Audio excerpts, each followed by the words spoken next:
కుట్ర చేసి ఫోర్జరీ డాక్యుమెంట్లు సృష్టించి కాకినాడ జిల్లా గైగోలుపాడు కృష్ణాలయం భూమిని కబ్జా చేయడానికి ప్రయత్నించిన నడింపల్లి కిరణ్ కుమార్, రియలట్టుగా రాఘవరాజు, సర్రబాబులను కఠినంగా శిక్షించాలని కోరుతూ సోమవారం కమిటీ సభ్యులు గ్రీవెన్స్ లో ఫిర్యాదు చేయడం జరిగింది. మాజీ మంత్రి కన్నబాబు అనుచరులు గత ప్రభుత్వం అండదండలతో ఎన్నికల కోడ్ సమయంలో దేవాలయ భూమిని ఆక్రమించి ప్రహారీ గోడ నిర్మించారని వారు తెలిపారు. దీనిపై కలెక్టర్ కి ఫిర్యాదు చేసినా కూడా ఆయన వెంటనే స్పందించి సర్వే చేయించి 30 సెంట్లు దేవాలయ భూమిని నిర్ధారించడం జరిగింది.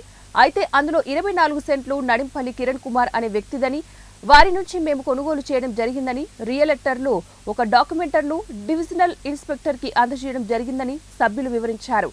రెవెన్యూ వారే స్వయంగా దేవాలయ భూమిని సర్వే చేసి హద్దులు నిర్ధారించి పట్టాదారు పాస్బుక్లు, టైటిల్ డీడు అందజేసి 3 దశాబ్దాలకు పైబడి పన్నులు కట్టించుకున్నారని, అలాంటిది ఈ భూమి దేవునిదే కాదని రియల్టర్లు వాదించడం విడ్డూరంగా ఉందన్నారు. ఆ డాక్యుమెంటుపై ఆరా తీయగా అది ఫోర్జరీ ధ్రువపత్రంతో కాకినాడలో ఉన్న భూమిని ఎక్కడో గోర్కొండలో రిజిస్టర్ చేయడం వెనుక కుట్ర దాగి ఉందని వారు ఆరోపించారు. దాంట్లో కలిసి మాకు ఇవ్వండి అని చెప్పి మా ఊరికి రావడం, దేవాలయంలో కూర్చుని మాట్లాడడం జరిగింది.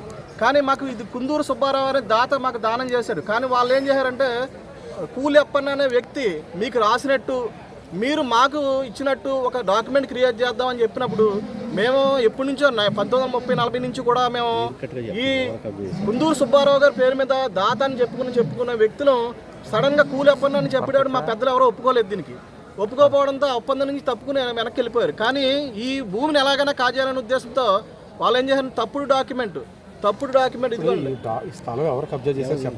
సర్రబాబు, రఘురాజు అనే వ్యక్తులు, వైసీపీ వ్యక్తులు, ఈ మాజీ మంత్రి కన్నబాబు గారు సహకారంతో, పూర్తి ప్రోద్బలంతో అప్పుడు ఎట్టి పరిస్థితుల్లోనూ మేము వెళ్ళలేని పరిస్థితి. మేము వెళ్తుంటే దౌర్జన్యాన్ని పాల్పడి 100 మందిని తీసుకొచ్చి దౌర్జన్యం ఎన్నోసార్లు దీనికి పత్రికాముఖంగా కూడా తెలియజేయడం జరిగింది. అలాగే అధికారులందరికీ కూడా దీని మీద చర్యలు తీసుకోమని కోరడం జరిగింది. కానీ ఎవరు కూడా స్పందించలేదు. రీసెంట్గా అక్కడ ఎలక్షన్ కోడ్ 144 సెక్షన్ వచ్చినప్పుడు దాన్ని ఆసరాగా తీసుకుని అక్కడ మా స్థలంలో చుట్టూ ప్రహారీ కూడా కట్టడం జరిగింది. వెంటనే మేము కలెక్టర్ గారికి కూడా రిపోర్ట్ చేసాం.